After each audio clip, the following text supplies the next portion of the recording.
Welcome to the Bible Made Clear. We are going to start part 2 of Bible translations.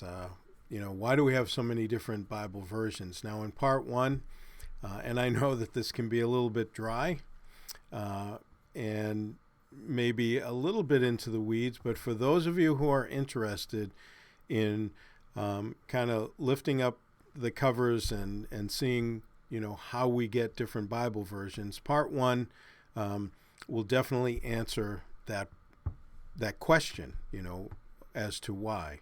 And again, please hit the like or subscribe button. That helps the channel. But here in part 2, what I wanted to do as I was moving into reasons for the majority text. Now, again, as a quick overview, there are different manuscript families based on how certain sentences are phrased or words used and all that. So it's not that it's all that different. However, there are some differences.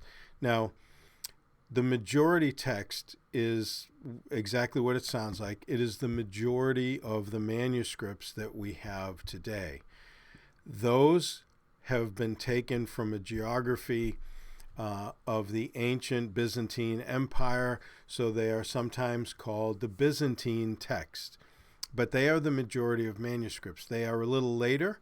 They're believed to be a little bit later because the earlier ones essentially fell into disuse, and that's why they had to make new copies and why they have later copies. They're represented by some of the early church fathers, so it's not like the readings, in other words, the particular sentence structure and some of the word usage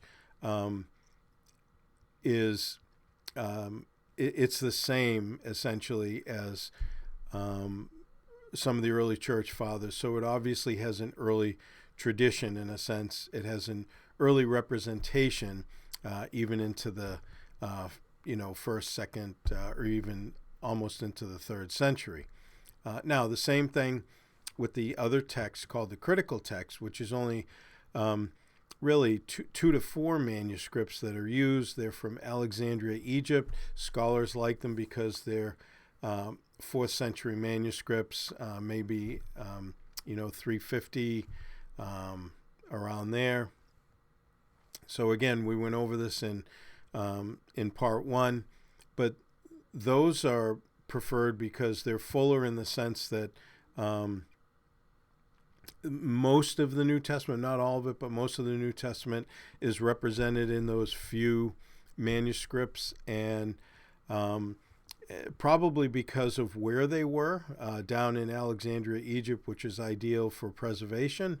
But be that as it may, they also have some representation, though small, earlier in a couple of manuscripts that are dated earlier. However, this is an isolated geography, and what's interesting is the similarities are definitely kind of, it seems due to the isolation in that area. Now, the only other kind of tradition that we talked about was the Textus Receptus, or the received text. That's what the King James, the original King James, was translated from, called the received text because the Azevia brothers in 1632, when they printed the copy of that Greek manuscript, and again, when you translate from Greek into English for a New Testament, you have to make a Greek translation. In other words, you're taking all the manuscripts that you're going to look at to represent how you put together this Greek text, and then from that Greek text, you then translate over. You can't go into multiple manuscripts and start leafing your way through. You have to come to some conclusions. So they did that with the critical text, with this 2 to 4 manuscripts in Alexandria, Egypt. The difference being that because there was so much disagreement, even among them, that sometimes the verses are not really represented in any particular manuscript, but are kind of a hodgepodge, or they're kind of clunked together. One scholar calls them Frankenstein verses, because they're just kind of manually put together from pieces of other manuscripts, but there's no actual manuscript that has not all the verses, just some of them.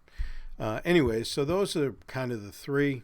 The Textus Receptus is not exactly like the majority text, but is much closer to it, certainly than the critical text. The critical text is called that. It's a shorter text. In other words, it's why some Bible versions have some missing verses, or whole sections where they're bracketed, because they're really not represented in those Alexandrian manuscripts, and so some scholars believe that they're not even legitimate and everything else. So the majority text has what we would typically call longer readings, and these longer readings certainly help represent a fuller manuscript tradition. So in the majority text, there are some simple principles that they follow. We went over that in part 1. With the critical text, there are some other kind of priorities they use, but a lot of it is based on the particular individual scholar involved and what they think should be used in creating this critical text to translate from. Now, the problem with that is that that's very subjective. There's no objectivity to it. So anyways, we are here now because I'm going to try to make a case for the majority text being more of an advantage for us, and something that I think that we should lean towards following. There's 25 reasons that I'd like to go through anyways. And these following 25 reasons are really from a presentation done by Pastor Matthew Everhard, and it's called Divine Preservation and Christian Reason. That's what it's called. I'm using it with his permission. I was going to try to kind of summarize it and all that, and I said, why do that? He did such a good job on it. Why try to change it? So I'm giving the reasons to you as he has listed them down, and so let's just walk through them. First of all, the methodology behind the majority text, in other words, where you're just taking the majority reading because it's been given to the majority of the church, geographically, and that's really what God obviously intended to do, was to spread out his word among the largest geography, and this geography followed Paul's missionary journey. So it would make sense that the Byzantine geography is where these churches would make their copies and distribute them, and then traditionally, century after century, be copying them and continuing to keep them there. So the methodology now, drawn from all those over 5,000 manuscripts, is, okay, how do we determine the best one? Well, it's easy, and there's an objective methodology to it. You count them.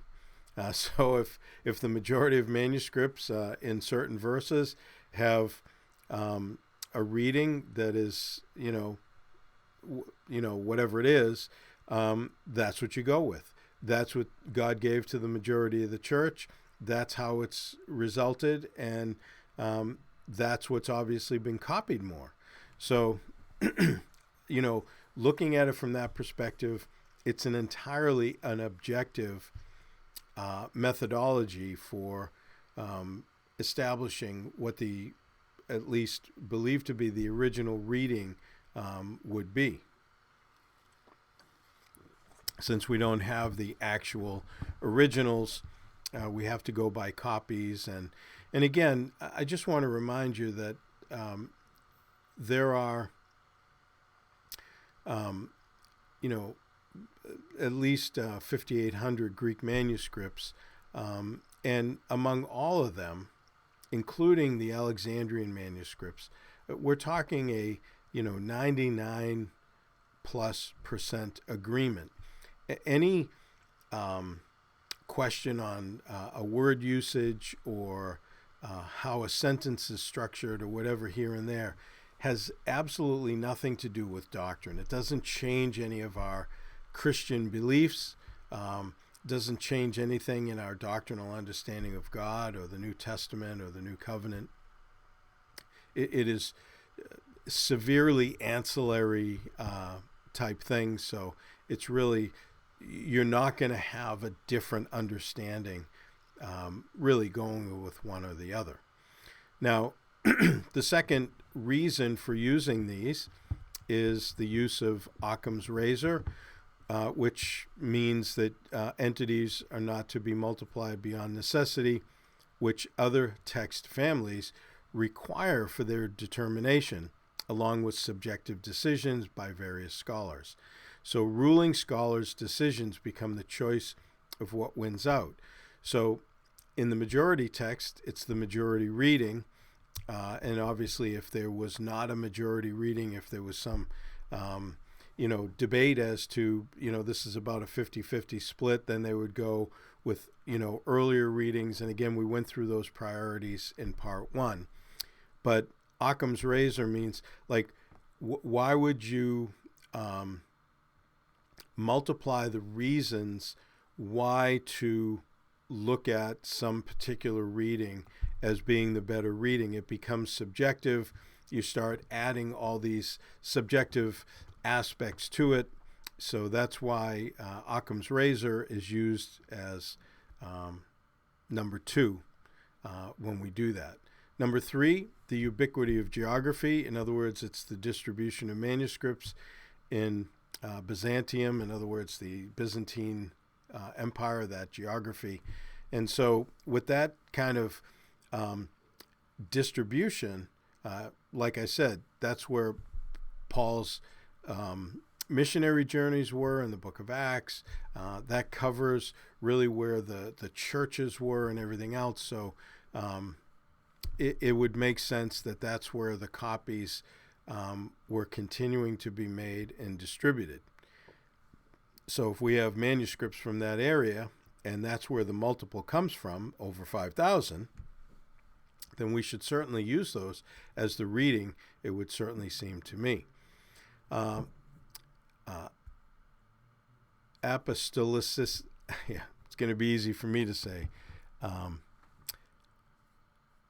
Anyways, you can read the word there. I'm going to probably trip over my tongue a few times in trying to say it, but apostolicity, the Byzantine Empire overlays the missionary roots of Paul, like I said, Barnabas and Silas, and follows that pattern of distribution that works with the ubiquity of geography. In other words, all the geographies connected and everything else. Number five is ecclesiastical. It was used by more Christians in worship, liturgy, and preaching. In other words, it's represented in more of the church usage around all those same areas in not just the manuscript form, but copied into worship and liturgy and preaching texts and all that. It's represented in all those. It's confessional. It's used by the church confessions and the survival of the numerical preponderance of manuscripts. So there are different confessions throughout the years within the church and its structure, and different areas of the church put out certain confessions of faith. And again, it's, the majority manuscript readings are represented there. scholarly position. It requires scholastic rigor to correlate the manuscripts for analysis. Sometimes people say it doesn't because you're just counting them, but there's a lot of work that has to go into it and a lot of analysis. Though the counting is objective, the work to get there requires scholastic rigor, and I think we need to be clear on that. It's judicious. In other words, it considers every manuscript valuable, whether text family, papyrus, vellum, parchment, or paper. In other words, each of these different mediums that it was printed on or written on, really, over the centuries, all of them, and no matter where they come from, are all considered valuable because they add into not only the count, but they add into part of what God has given to the overall church. Now, sometimes people talk about the majority text as including the Alexandrian manuscripts, and sometimes they don't. They limit it to the Byzantine manuscripts. But either way, it's not like you're adding a lot of manuscripts after the Byzantine texts. So adding them in can only help. It certainly would not hurt. Number 8, it's beloved. It's very close to the Latin Vulgate and the Textus Receptus. So the Latin Vulgate was translated in the 4th century by Jerome. He obviously took advantage of the majority text, and the Latin Vulgate was also used when they developed the Textus Receptus because they were limited in the number of manuscripts, and sometimes the reading they felt was better coming directly from the Latin Vulgate, and some of those Latin Vulgate readings just represented the majority text. So there's definitely a connective tie between the Textus Receptus and the majority text, though not identical in all areas. Extant readings. Extant means existing. In other words, they're not theoretical or Frankenstein readings as in the critical text.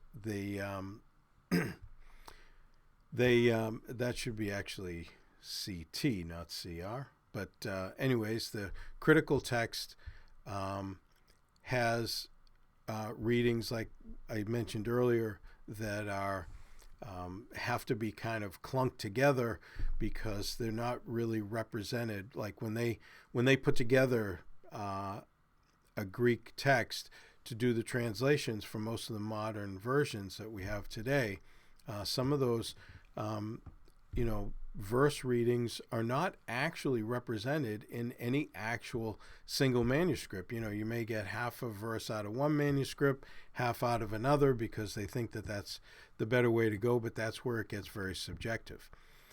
It's apologetic. It provides the best defense of the New Testament text by multiple evidences. In other words, the critical text uses 4 majuscules, and then the Textus Receptus uses 6 to 13. So each of those are smaller representations, where the majority text is basically the majority that has been given to the whole church to be a custodian of, and it's not isolated to geographies or certain people. That is much better for an apologetic, for giving a defense of the New Testament text than trying to isolate it to certain areas or certain manuscripts. It's an objective philosophy. In other words, it's not influenced by personal preferences, traditions, humanistic Enlightenment influences, by the eclectic nature of determining a text. Again, some of these overlap.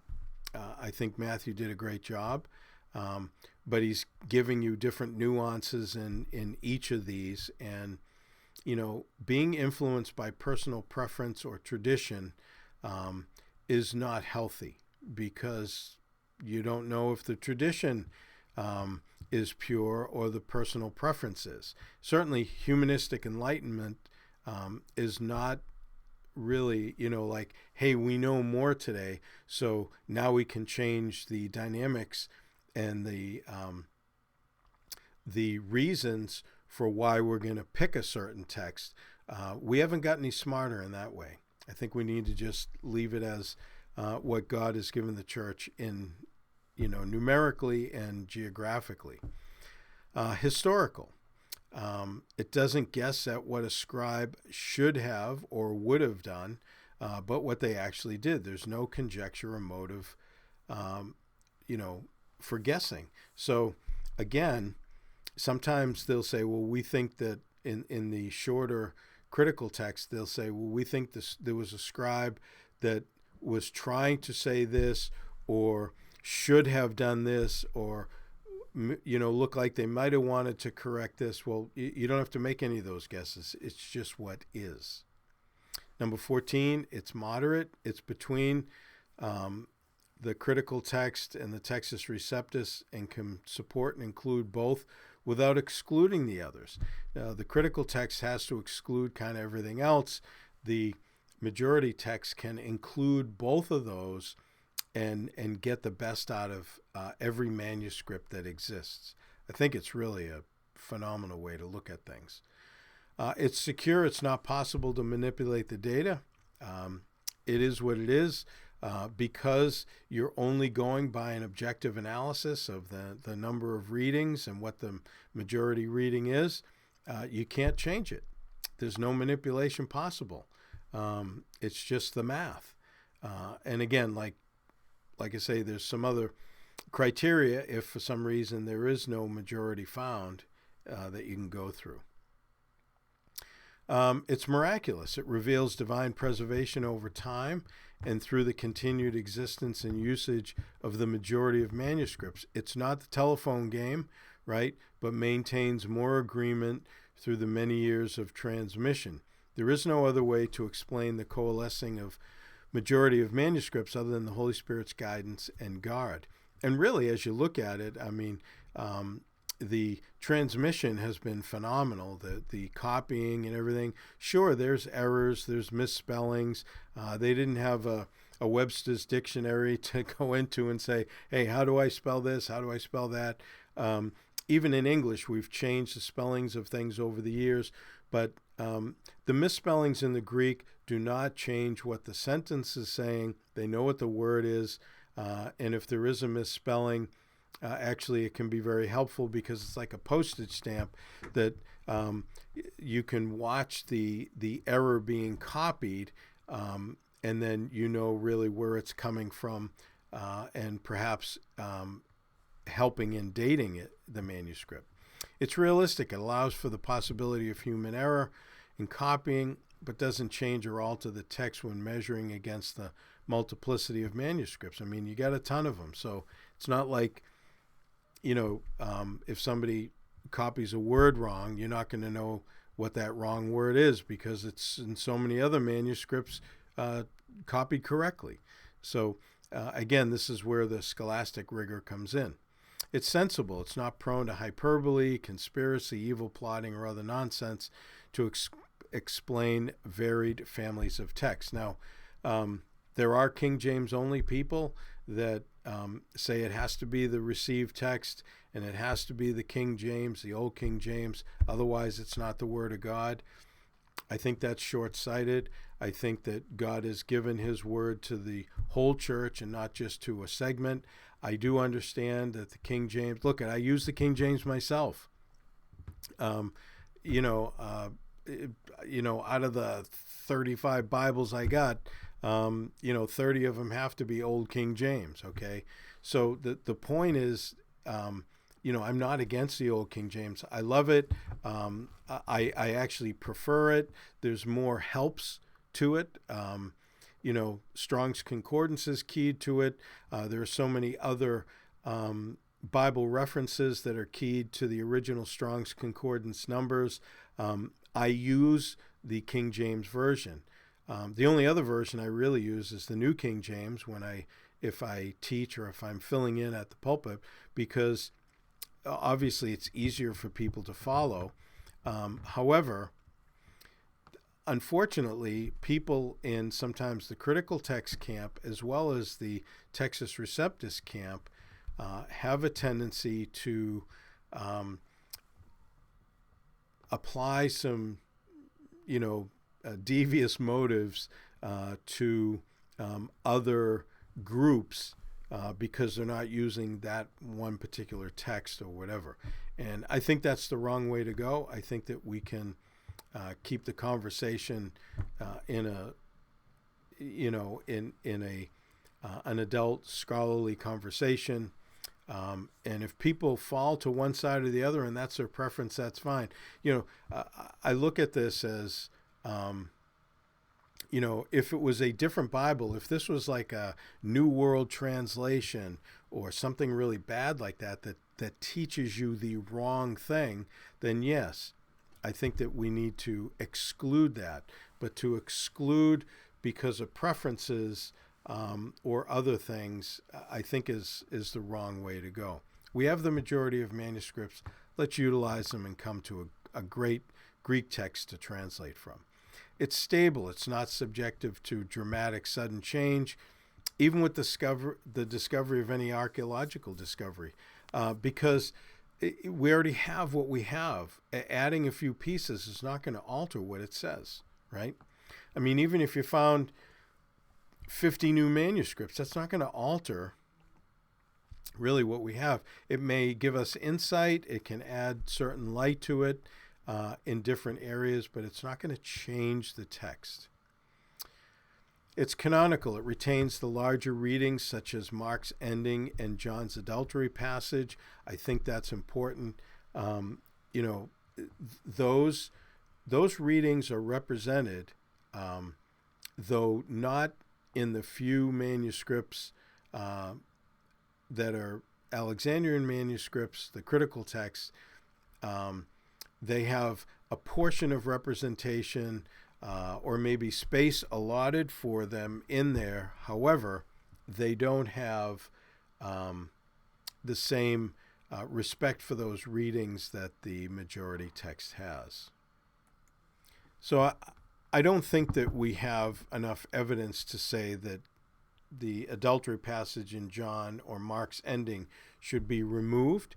And unfortunately, there are some commentators, some of which I respect, that actually remove them. Like they won't comment on them because they feel as though they're not legitimate. What a terrible witness to the scriptures. And again, I think sometimes we can grab on to one or two manuscripts that are so important that we don't see the forest for the trees, in a sense. And it's a shame. Number 21, the primary way of textual criticism. In other words, the majority text is exercising the primary way textual criticism should be done. It's not a secondary way of doing textual criticism, and it's not beholding to any particular tradition, preference, or translation. Now, the reason this is important is because it's the same reason it's best that we don't have the originals. If you had the originals, then nobody would look at copies. And if you had the originals, one person or one group would be the custodian of those originals. It would not be given to the whole church. And there could be changes, there could be corruptions, and then nobody would know what anything was. There would be a lack of confidence. That's what we're trying to avoid, this kind of isolative control. Yet with the critical text, you have an isolated control, and I don't think it's healthy. How about central? The Byzantine text often overlaps. When the Alexandrian and Western text types disagree, the Byzantine will normally agree with one or the other. And so because it becomes the majority reading, you say, well, yeah, the Alexandrian was pretty good right here, so we're going to go with that because that's part of the majority. And the same thing with the Western text type, which is from Europe and very poorly represented. So kind of isolated to an area that they give it its own text type, but it's not like there's a ton of manuscripts, So the majority text kind of, it validates them in a sense, as opposed to exclude them. It says, hey, a portion of what's here is represented in the majority. That's good, but let's use that, and let's not just kind of isolate it to, romantically getting attached to one particular manuscript. pluriform, which I think is a word that Matthew made up.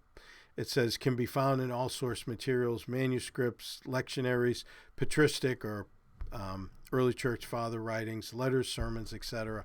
The majority text is represented everywhere in the ancient world among Christians. It's not just isolated to a certain geography or certain texts. It's charitable, doesn't impute motives to scribes as either orthodox or heterodox. In other words, if a scribe made an error or if it didn't translate like the manuscripts that we like, then they're wicked scribes. They're evil. They tried to change it and corrupt it and all that. I think scribes made a lot of mistakes, but that's okay. The mistakes are very evident. We know what they are. And it's intellectual. It doesn't conceal, demonize, or misrepresent any of the data. So I think all these things are important. These 25 reasons would at least bring me to the place where I would have to say the majority text definitely is the preferred reading because it encapsulates what we would expect and what we have expected and seen, not only in how God does work and has worked, but what we would expect based on the promises even in the New Testament, that God would preserve his word, give it to us through the apostles, the rest of the New Testament, and he would give it to the church, and the church has continued to exist, and Jesus has continued to make sure that the church has his word. So again, this is obviously best when represented in good Bible translations. Paraphrases, we talked about that last time. They're not Bible translations, actually. They're somebody's opinion, which we need to differentiate from an actual Bible version, which is why I'm doing this, because I want you to understand when you go to pick up a Bible translation on a shelf at a Christian bookstore, that just because it's there and it says Bible or New Testament does not mean that it's really representative or able, of the text, or is able to even be studied. You can't study from a paraphrase because there's no accurate representation of the text that's really being translated from. So what about the critical text translations? Should we abandon critical text translations? No. The variances are not enough, and they need to be used alongside of the New King James or the King James, which are really kind of lean more towards the majority text translations. What critical text translations are good? Well, the New American Standard is a good Bible. The ESV is good, and even the NIV can be useful. The NIV is it's troubling only because in some verses, not books or anything, but in some verses, they really hit the nail on the head with a great translation for particular verses, but yet in other verses, it's just so terrible that it's like, it's frustrating. Because they could definitely do really well with it. They just didn't do well all the time. And I think in the verses that they did not do well in, they actually did so poorly that may warrant, in some respects, not using it unless it's somebody that's younger and was really struggling with English and needs to kind of have an easier reading, because the NIV really kind of hovers between paraphrases and a decent translation, so they kind of hovers in the middle there. But the New American Standard is very literal in adhering to the critical text. The New American Standard is probably the most literal word-for-word translation of Greek to English in existence. The difficulty is, for some people, is that it's based on the critical text. So it represents a limited amount of manuscripts instead of the majority. The ESV is more literary, like the New King James. In other words, it's as literal as possible, but keeping a literary framework so that it can be read in a fashion where it's not clunky and difficult to kind of follow. Has a normal, cadence and rhythm to it. However, again, the difference is it adheres to the critical text and does not represent the majority of manuscripts. Are critical text translations deceptive or of the devil? I've heard that, but no. Assigning wicked motives to those who use these translations or the committees that translate them is foolish and unnecessary, quite frankly. They're based on different methods of manuscript preferences, but the manuscripts do not tell a different story. If those manuscripts changed the Bible, changed what the New Testament was telling us, then I'd say, yes, stay away from them. But they really don't. I think that you don't get as good of a translation with them for obvious reasons. However, for what they are translating from the critical text, they do a very good job. And if you're comfortable with the critical text, then yeah, that's great. The critical text prefers earlier manuscripts. They view it as if they're closer to the original, they're better. Fuller manuscripts and shorter manuscripts. In other words, and much of this comes from Westcott and Hort. They believe that the fuller the manuscript, the better it is, and the shorter the manuscript. In other words, if verses have less words as opposed to more words, they base that on human psychology, that there's more of a tendency to add words than to remove them. Again, very subjective. And so the assumption is that scribes would add to the text instead of remove, based on experience and human nature, subjective reasons, again, certain scholars, preferences or positions on it. But the Alexandrian manuscripts, they fulfill that criteria, which is why they like them. So we should be thankful that we have the vast choices God has provided us in manuscripts, as opposed to quibble about what certain people are following or other people are following. What about paraphrases? Paraphrases are not good translations. In fact, they are not even translations. They are someone reading a translation or original language manuscript and putting it into their own words. Their own words or views can be very inaccurate. You're basing it on, this is kind of a priesthood concept where this person becomes the priest, the connection to God, and they're going to tell me what the Bible says.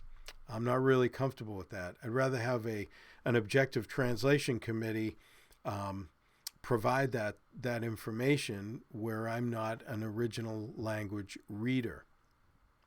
Examples of popular paraphrases would be the CEV, the NLT, the Message, which is quite frankly awful, the Good News Bible, which is also terrible, the TEV and Phillips, to name a few.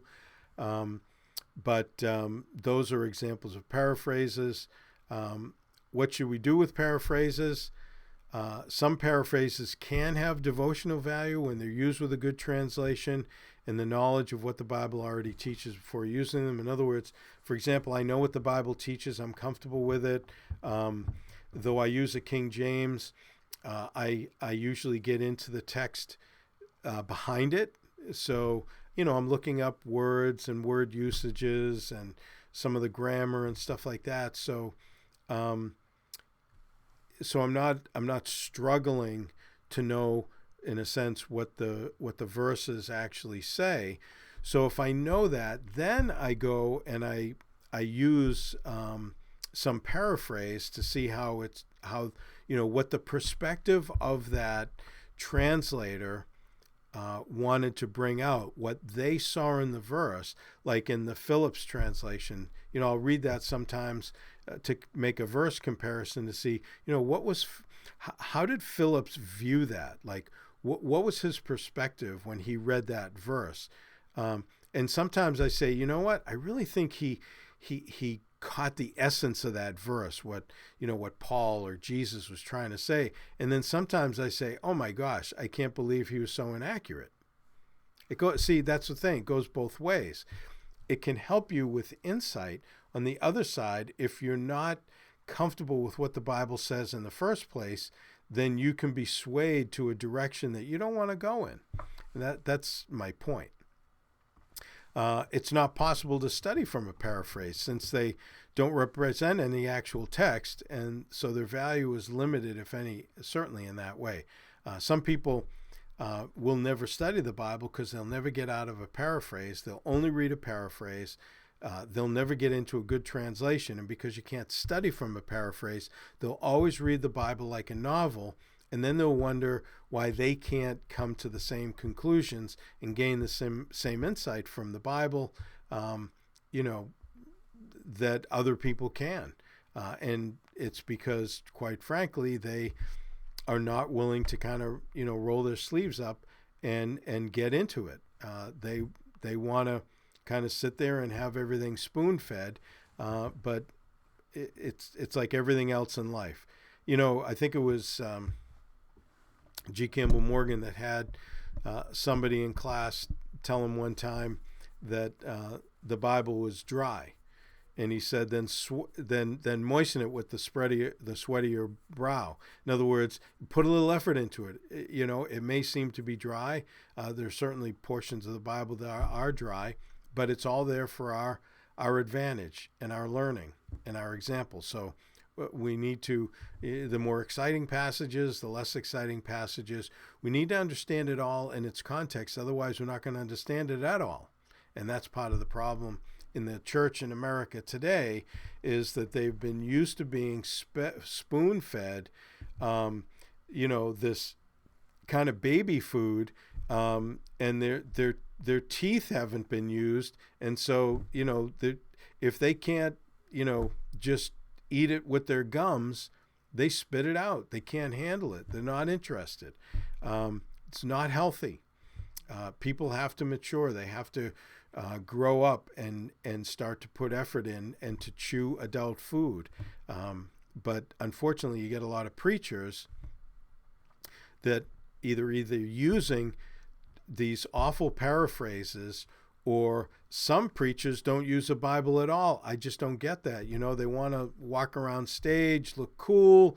They don't want to have a Bible. It's not the cool thing to do. Hey, I'm sorry.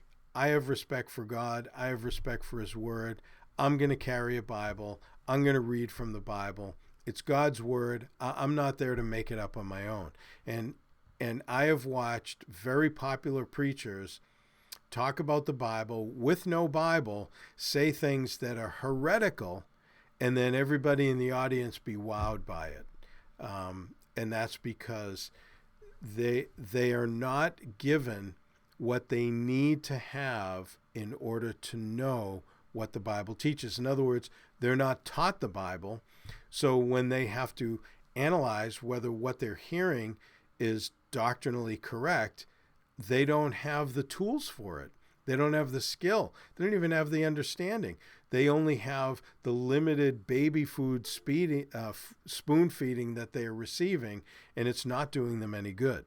So anyways, I'll get off my my high horse here on dealing with paraphrases. So anyways, moving on. Some conclusions. Dynamic equivalent Bibles are not good translations. We just went through that. Like the NIV, in many areas, paraphrases. So some areas, the NIV, the verses are paraphrases. They paraphrase them as opposed to translate them. So they're not actual translations. Like I say, the NIV sits in kind of a in-between world of its own. Very literal translations would be the NASB and the Net Bible, but these are based entirely on, I don't know why, must be some of my age creeping in. I don't know, sometimes I transpose TR to CR or whatever, but that's supposed to be the critical text. That's CR, read it as CT, okay? But they're based entirely on the critical text. If that's what you're looking for, then those are Bibles that you will want. Now, I'll tell you this: when I'm studying, even though I base my study on the King James, I'll read the New American Standard, I'll read the Net Bible, I'll read the CSB, right, the Christian Standard Bible. I'll even read the ISV, the ESV. Sometimes I want to see how it's worded in each of them because, again, if I know what a verse means, and if I feel as though even a good translation isn't really getting it across. Now, it's not that it's not what the Holy Spirit is saying. I don't want you to get me wrong on this now. Follow me. If I have exactly what the Holy Spirit wants written down as much as possible in English, and I know what that means, sometimes just the change in not as much word usage all the time, but sometimes just in the sentence structure, or even some of the smaller words used, not the main words of the subject of the sentence or whatever. Sometimes it can bring out a little bit of the emphasis that makes the verse kind of pop out a little more. And if I can find another version of the Bible that does that, and if I'm either teaching or if I'm writing something and I think that brings it out better, well, that's what I quote. Why would I short sell myself? Because it's still saying the same thing. It's just saying with a little bit of a different maybe emphasis or perspective, and I think it may come out better. May be better, easier to understand in that way. So that's why I think, we need to take advantage of everything God has given us. There's just a ton of resources. Let's not, kind of put ourselves in a bubble here, right? Let's utilize them all, but utilize them wisely. Very good literary translations would be King James, though it's archaic in language, New King James, and the ESV, right? The best literal, literary, and Orthodox translations are the New King James Version and the ESV. Now, the New King James represents the majority text, and the ESV represents the critical text with that CR that's driving me crazy again. But that's the critical text is represented in the ESV, which is why much of both of those versions translate almost identical in so many areas, but then there's areas that they don't. And where they don't is the variance between the majority text and the critical text. I will say this, and this is what I really appreciate about what Arthur Farstead did with the New King James. He was the general editor, went to be with the Lord. They made sure that what they did, because they had more manuscript information, and Farstead was definitely a majority text guy, even though when they did the New King James Version, they tried to stay true to the King James tradition and translation with the Textus Receptus. However, they had gained much more information that went beyond the limited number of manuscripts that the Textus Receptus drew on.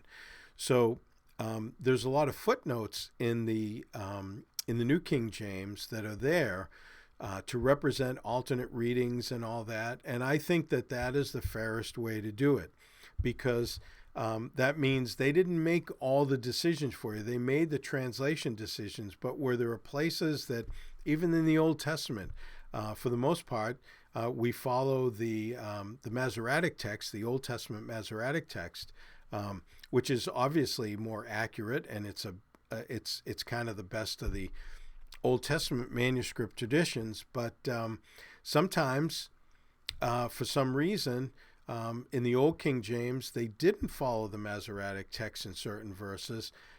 They would lean to something else, and in doing that, they give you those footnotes in the New King James, and I think that's I mean, that's really the way to go.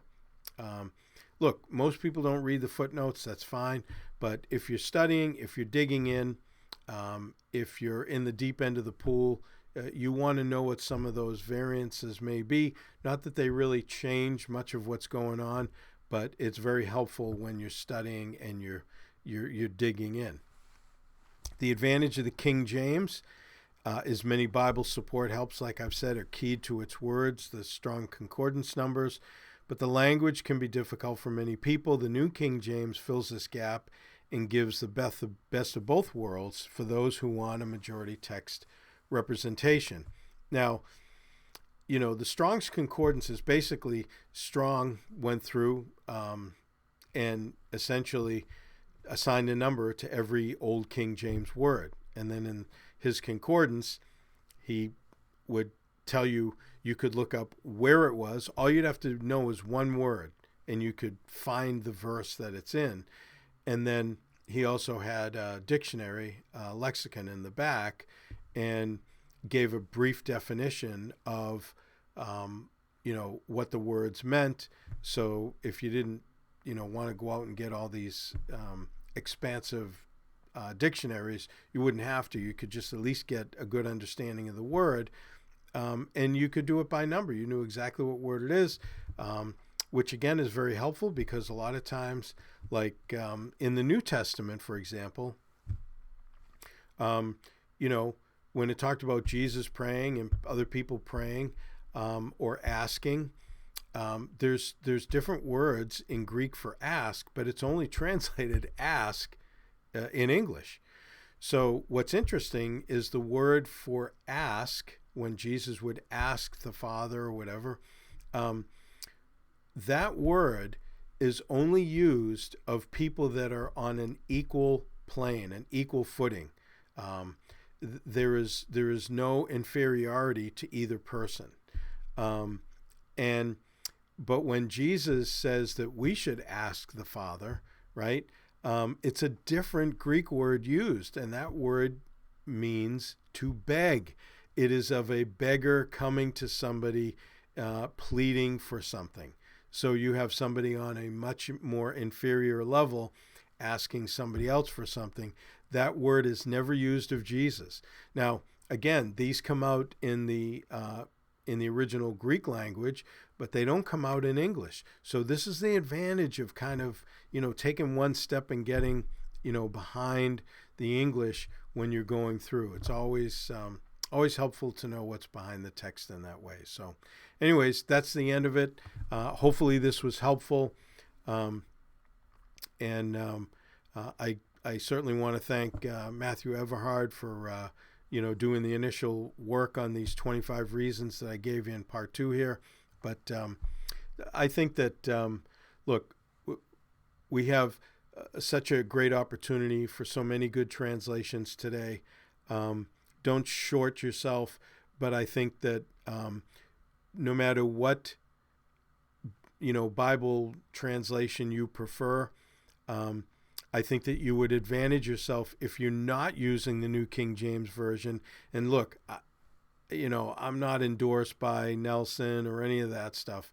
I don't get money from anybody, but I think that you should have a New King James next to you, at least so that you can have not only the fuller reading of the New Testament, but also the footnotes that go with it. And I think that can really help you out if you're going to be digging in. If you're going to read the Bible as a novel, you know what? None of this really matters. But if you want to dig in, like Paul says, to show yourself an approved workman, then I think that, a New King James, along whatever other translation that you have, will be a big advantage to you. And, if you're using a New King James, then certainly, it won't hurt for you to latch onto some other versions and look at them as you're reading the New King James. Now, you can get all this stuff electronically online. I use eSword for most of my stuff, and I get a ton of resources for it. And eSword is free. It's, you can download it to your computer. I don't know. I must have 20 translations, Um, so, you're just clicking the tabs, bump, bump, bump, bump, bump, to see what each one says. It's so quick. Hey, when I first got saved in the 80s, you'd have to have like all these books open on your desk, and you have to say, whoa, turn the pages. What does that one say? Oh, what does that one say? Now you click a tab. That's about it. So, excuse me on that. That was just an alarm. But anyways, until next week, dig in, and may God richly bless you as you continue to study His Word.